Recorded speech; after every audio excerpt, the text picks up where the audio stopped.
계속 그 이야기를 해봅시다. 예. 운전자본이라는 개념이 있는데, 뭐 어떤 겁니까? 이 일상적인 비용 지출, 그 다음에 재고자산의 구입 및 유지, 단기적인 채무 상환, 이게 뭐예요? 그냥 영업 활동하려면 내가 이 정도의 돈은 단기 자금은 필요하다는 거죠. 그걸 운전자본이라고 해서 운전자본도 또는 순운전자본도 아주 중요한 우리가 관심 있게 봐야 될 항목이 되겠습니다. 그 다음으로 또 관심 있게 봐야 될 항목이 자본의 잔고 가치. 그죠? 주식 발행 시점에 주주가 납입한 금액하고 그동안 어, 그, 이, 이익이 생겨서 생긴 돈. 그러니까 이 부분이죠, 이 부분. 자본. 재무상태표에 자본이라고, 자본 총계라고 적혀 있는. 그게 이제 자본의 잔고 가치인데, 자본의 잔고 가치가 있고요. 그다음 또 하나는 뭐냐면 자본의 시장 가치가 있죠. 만약 상산되어 있다면, 그러면 발행 주입수 곱하기 주가 하면 되겠습니다. 그러니까 자본의 어, 회계 장부상으로는 요 가치인데 시장에서는 요 가치로 평가되는 거 이렇게 되겠죠. 그래서 보통은 장부 가치보다 시장 가치가 보통은 높죠. 그렇죠? 예. 왜냐하면 그 회계 기준은 굉장히 보수적으로 두었기 때문에 보통은 작은 숫자인 경향이 있는 거죠. 근데 간혹 가다 보면 뭐 어떤 회사들이 있는 거예요. 장부 가치보다 시장 가치가 더 낮은 회사들이 있는 거죠. 어, 그, 이, 시장 가치를 장부 가치로 나눠준 걸 보고 PBR, Price Book Ratio, 이렇게 이야기하는데, PBR이, 1보다 작은 기업들이 있습니다. 그러니까 그런 기업들은 뭐 어떤 거냐 하면, 뭔가 앞으로 좀 안 될 것 같다고 판단하거나, 아니면 그 장부 가치가 생각보다 청산한다면 그렇게 큰 가치가 되지 않을 거라고 생각하기 때문에 PBR이 1보다 낮은 기업도 많이 있는 거죠. 뭐 또 다른 개념으로 기업의 사업 가치도 있습니다. 이거는 뭐냐면 자본의 시장 가치 요거에다가 부채 시장 가치를 더하고 빼기 현금을 뺀 거. 그걸 기업의 사업 가치. 이렇게. 아마 외부에 있는 사람이 이 회사한테 돈을 빌려줬다면 빌려준 이유가 뭐겠어요? 이 사업 가치가 있으니까 그만큼 돈을 빌려줬겠죠. 그죠? 그 중에 지금 당장 써야 될 돈은 빼고 나머지가 이 기업의 사업 가치가 된다는 거죠. 이 현금이 말하자면 여기 있는 운전자본하고 유사한 개념이 되겠죠. 일상적으로 사업을 돌리려면 필요한 돈, 이런 개념이겠죠. 순운전 자본 또는 아까 현금이라고 이야기했던 게 뭐 어떤 거냐 하면 유동자산에서 유동부채를 뺀 거를 보고 순운전 자본 이렇게 이야기를 한다는 거죠. 이 순운전 자본은 뭐예요? 사업을 영위하기 위해서는 뭔가 계속 돌아가야 되는 좀 필요한 돈들이 있는데 그 돈들을 보고 순운전 자본 이렇게 이야기를 하고 만약 순운전 자본이 마이너스이면 그 말은 무슨 말이에요? 갑자기 돈 갚아라고 하면 지금 현금화 시켜가지고 돈을 갚을 수가 없다라는 거고 그러니까 흑자 부도가 날 수 있는 가능성이 있다. 그래서 순운전 자본이 마이너스인 기업은 상당히 재무 상태가 안 좋은 기업이다 이렇게 판단을 할 수 있겠죠. 여기 나와 있는 게 한국은행 기업 경영 분석의 제조업의 재무 상태표를 합산한 숫자입니다. 그래서 여기 보시면 95년 그러니까 97년 한국의 이기가 있기 전이고 그 다음에 요거는 97년 한국이 있고 그 다음 직후이고 그 다음에 2020년 이렇게 3개 년도를 놔두놓고 유동자산 유동자산 비유동자산 그다음 유동부채 비유동부채 자본 이렇게 쭉 나열을 해놨네요. 그죠? 그러니까 우리나라 제조업은 그 기업 경영 분석의 대상이 되는 제조업을 보면 95년도에는 자산이 359조 원이었는데 2020년에는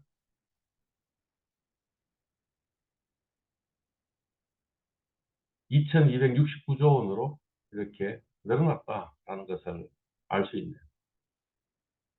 그죠? 네. 그리고 여기는 이 숫자들은 뭐냐 하면 자산을 100이라고 했을 때 유동자산이 44%이다. 비유동자산이 55%이다. 이렇게 놔두는 겁니다. 예. 그러니까 대략 2020년을 보시면 2020년에는 부채의 기회가 없네요. 부채의 기회가 없으니까 자본을 보면 되겠네요. 내 돈을 57% 집어넣고 그다음에 그러면 43% 정도는 남의 돈으로 구성해가지고 자본을 조달했다. 이렇게 되는 거죠. 그리고 그 돈을 가지고 40%는 유동자산을 가지고 있고 60%는 비유동자산을 가지는 식으로 운용을 했다. 이렇게 되겠죠. 여기 델타라고 표현한 거는 2020년에 40%하고 95년에 44%하고 두 개를 빼면 마이너스 4%포인트 이렇게 나오겠죠. 그러니까 이 구성비로 본다면 유동자산이 95년하고 2020년하고 보면 유동자산의 그 비중이 한 4%포인트 정도 낮아졌다는 것을 이야기를 하게 되겠습니다. 그 중에 큰 변화가 있었던 게 뭐가 있냐면 유동부채가 그런 거 같네요. 유동부채가 95년하고 2020년하고 보면 18%포인트 나아졌네요. 유동부채가 줄었고요. 그죠? 마찬가지로 또 뭐예요? 비유동 부채가 12%포인트 줄어들었네요. 그러니까 그 말은 무슨 말이냐 하면 자본이 31% 늘어나고 그 다음에 부채는 31%포인트 줄어들었다. 그러니까 이 95년에는 남의 돈을 많이 조달해가지고 이 사업을 영위했다면 2020년에는 자기 돈을 좀 더 많이 해가지고 원래는 남의 돈이 좀 더 많고 자기 돈은 좀 적은 상태였는데 보면 자본이 26%니까 부채가 어떻게 됩니까? 100 빼기 26 하니까 어, 76, 74, 예, 14%. 그러니까 4분의 3, 부채가 4분의 3, 그 다음에 자본이 4분의 1 정도로 이렇게 운영을 하다가 2020년에는 뭐예요? 뭐 그냥 57을 50이라 치면 자본 반, 부채 반. 다시 이 95년에는 자본이 1이면 부채를 3 정도 일으켜서 그래서 4배 뻥튀기 해가지고 사업을 했다면 2020년에는 뭐예요?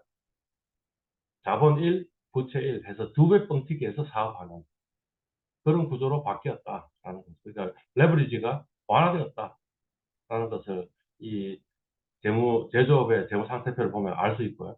그 말은 예전에는 고성장 시기였기 때문에 돈을 빌려가지고 사업을 좀 더 크게 확장해서 빌린 돈을 갚으면 그러면 어, 물가는 계속 상승하고 있는데 빌린 돈의 부담은 점점 줄어들겠죠.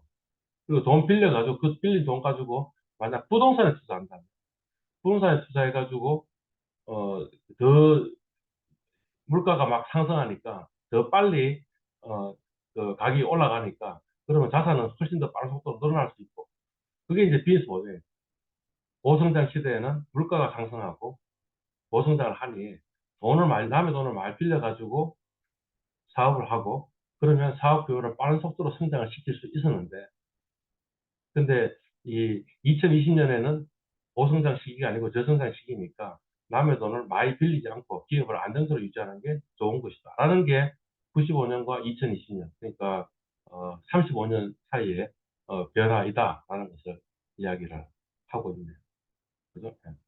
또 하나 큰 아이템이 보니까 이 자본이 아까 31%포인트 올라갔다 했는데 그거의 거의 대부분은 뭐냐 하면 이익잉여금입니다. 그러니까 예전에는 이익잉여금이 쌓여 있는 게 한 7%밖에 안 됐는데 2020년에는 이익잉여금이 39% 정도 쌓여 있으니까 결국에는 외부에서 자본 조달했다 하기보다는 자본금이나 자본잉여금으로 자본 조달했다고 보기보다 뭐예요? 이익이 많이 쌓여가지고 된 거죠. 그러니까 지난 35년간 기업은 이익이 굉장히 많이 벌었고, 그거를 배당하지 않고 보유를 많이 해가지고 있었다라는 것을, 95년과 2020년에 재무 상태표를 보면서 우리가 알 수 있는 거네요.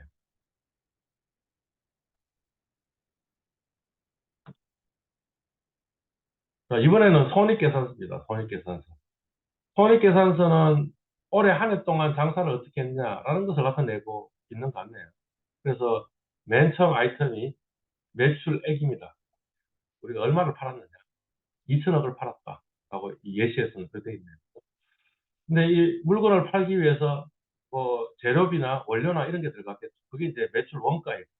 매출 원가가 400억이 들어가지고. 그래서 매출액에서 매출 원가를 빼고 나니까 매출 총이익이 1600억 이익이 생겼습니다. 라고 기록이 되어 있네요.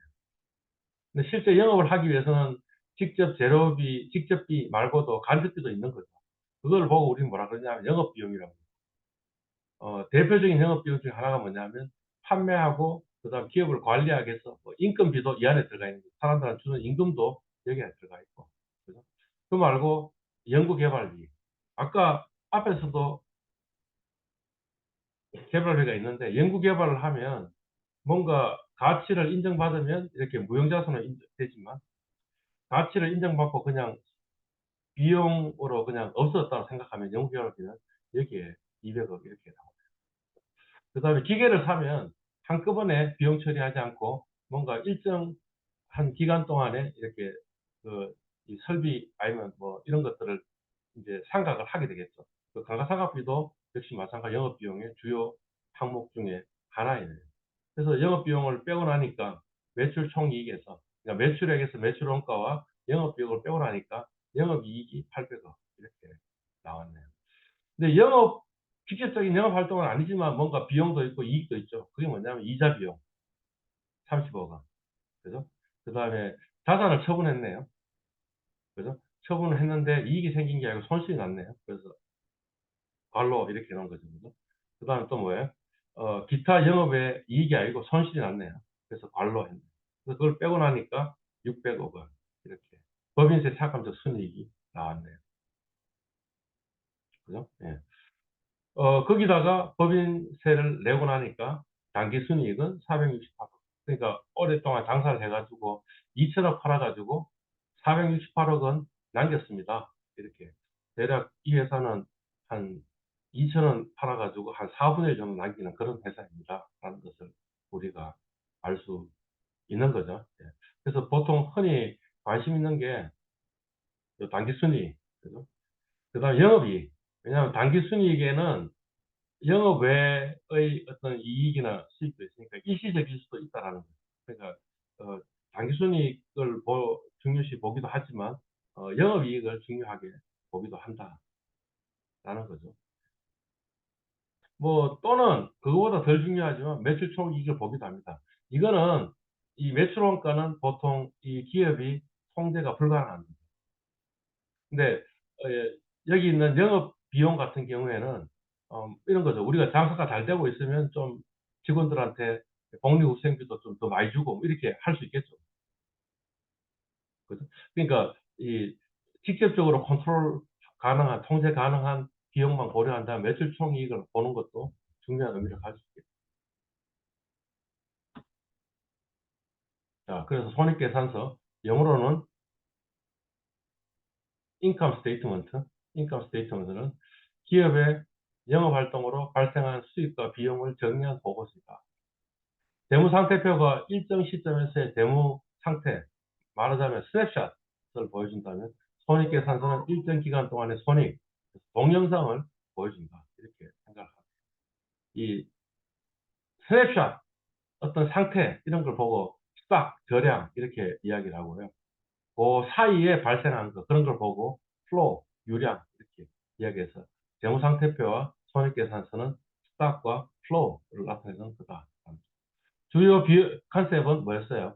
매출액에서 직접적인 비용을 뺀 거. 그걸 매출총이익이라고 했고요.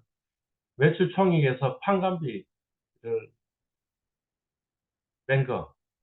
그러니까 영업 비용을